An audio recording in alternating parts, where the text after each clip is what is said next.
there's a big misnomer about what the term racism means. Can a black person be racist? Can a black person be racist? Can a black person be racist? Interesting question. If you are born into a position where you are privileged less because of the colour of your skin, can you be racist against those that deny you those privileges? Because racism surely is embedded in power, and racism is a power relationship. The racists have to be in a position of power to be racists. Yeah?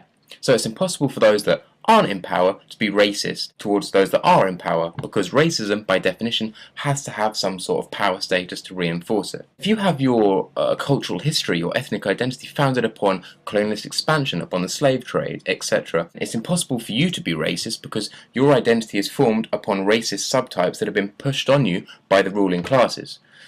So then, anti-white racism is impossible. It just doesn't exist. Yeah? I hate white people, all of them. Every last iota of a cracker, I hate it. We have to exterminate white people off of the face of the planet. They targeted me for being white. A teenager says he was attacked, burned, and beaten for hours. Kids at his new school, including one involved in the attack, treated him badly for a time because he was white. The attack by 9 black teens on a white woman may constitute a hate crime. Black people hate white people. Hey, I'm Romanian. You're a Romanian cracker. Police statistics showed that in the capital of Oslo, 100% of assault rapes between strangers were committed by immigrant non-Western males, and 9 out of 10 of their victims were native Norwegian women. And I think many times the Norwegians fear to speak about that in fear of being called a racist.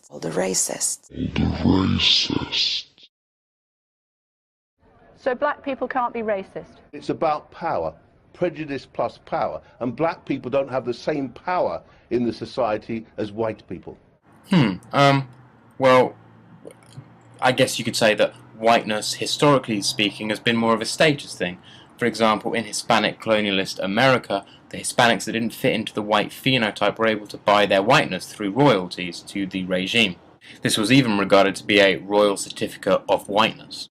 Another example is obviously the Irish, who were not regarded as white by the Americans and by the English. In fact, the phenotype of the Irish were even compared to that of blacks at the time, and saying that they were genetically similar, when obviously this isn't the case in the context it's being utilised here. So it was more to do with being embedded in the cultural practices of the dominant European type. For example, the Irish were considered barbarous, as so were the Native Americans, so were the African Americans. And this is mainly because they didn't fit into the Christian model of what society should be. The tribal societies in Africa were practicing polygamy. The Irish were the Irish, and the Native Americans, compared to European societies, weren't seen to be at the high stage of civilization as the Europeans were. You know, as they were subjectively perceived to be. So then we find that there is a relative fluidity in how we can define what whiteness is. People who have been defined as white previously may not be defined as white today, and people who are defined as white today may not have been defined as white previously. So how can you be racist against a group that is so fluid? Critical whiteness studies is a new field in universities encompassing these arguments, and it focuses upon the creation of whiteness in the 17th and 18th centuries during European colonialist expansionist regimes. Should we really be interested, though, in how whiteness was created in the 17th and 18th centuries?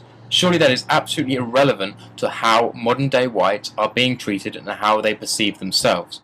When I look at myself, I don't see someone that would sanction European expansionism, and I certainly do not see someone that would sanction slavery.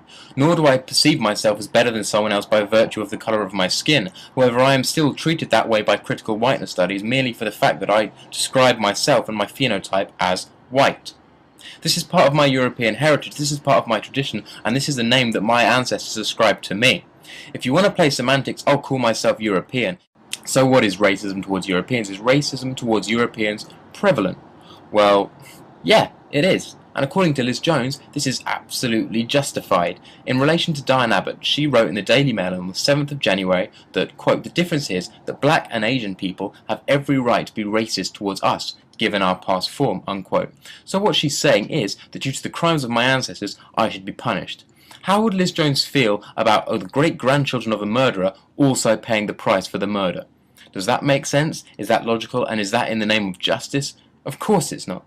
She closes the article by stating, "It's not Abbott who should be apologising, It's us. So I should apologise to Diane Abbott because she has an irrational hatred of me. I should be apologising to Diane Abbott because she thinks by my very nature I like playing games of divide and conquer. I don't think so. You're certainly not going to get an apology from me, and you're certainly not going to get my vote. The media constantly tells us that racism is rife in this country. The media constantly tells us that blacks are being persecuted in this country. The media constantly tells us that EDL thugs are battering Muslim immigrants on this country just because they are Muslim. However, how much is this true, and what are the demographics when it comes to racist attacks in this country? Well, a study conducted in 2006 on behalf of the Home Office found that whites are 5 times more likely to be violently attacked in a racially motivated crime than a non-white is to be attacked by a white. So, which group is more racist? Which group is seeking the persecution of another group? Which group is acting violently on the basis of race? Who are the real racists here? I am not going to be told that I am inherently racist purely because of the colour of my skin and because I am proud of my ancestry. I am not going to be told that I am inherently racist because I speak out against these crimes that are committed against white people purely on the basis of their skin colour. If it's white people who are facing the brunt of these racist attacks, the media keeps quiet and the anti-fascist groups keep their mouths shut. And that's because they are not interested in harmony, they are not interested in diversity, they are interested in the complete killing off of whites. That's all it is. You do not see them going into an all-black neighbourhood and saying, oh, it needs to be more diverse. You do not see them going into an all-Hispanic neighbourhood in other countries and saying, oh, it needs to be diverse. It's only white countries, it's only white schools, and it's only white towns that need to be diverse. Once they are diverse, non-whites are indoctrinated day and night into how evil the white man is and how the white man has oppressed them and how they are brought into a system of white privilege and white supremacy. And what is that going to do for race relations? How is that going to enforce harmony? How is that going to make different people respect each other and respect different ways of life and different cultures? It doesn't work that way. If the media is constantly talking about crimes committed by whites or non-whites, even when this is completely not reflective of the norm, it's going to cause racial tension. So how do whites now feel in connection to the British nation? How do whites now feel when they look at their country? Well, it seems that ethnic minorities now, according to a recent survey conducted, feel more stronger ties to the land than the indigenous population. Why is that? Only 19% of white people feel that they have an active role in policy making. 41% of blacks, on the other hand, feel they have an active participatory role in the politics of their country. Who's being excluded? Almost a third of all whites stated that they suspected that they'd be treated worse by public sector services, and furthermore, 58% stated that they thought race relations were deteriorating. What we need to fundamentally recognise is that anti-racist policies are merely enacted in order to dislodge whiteness from the political system. And when I say whiteness, I do not mean a supremacist superstructure, I mean the inclusion of the indigenous populations of these isles. That is what needs to be addressed by the government at this point, because at the moment, whites are being utterly excluded. Whites are being completely forgotten about and swept aside as people lap up the votes from the minority population. And this is a good tactic for politicians because the way things are going, whites are going to be the minority in this country. And if this was the case in any other country, it would be called colonialism, it would be called imperialism, it would be called racism. But no, because it's happening to white people, it's fine and it's fair game.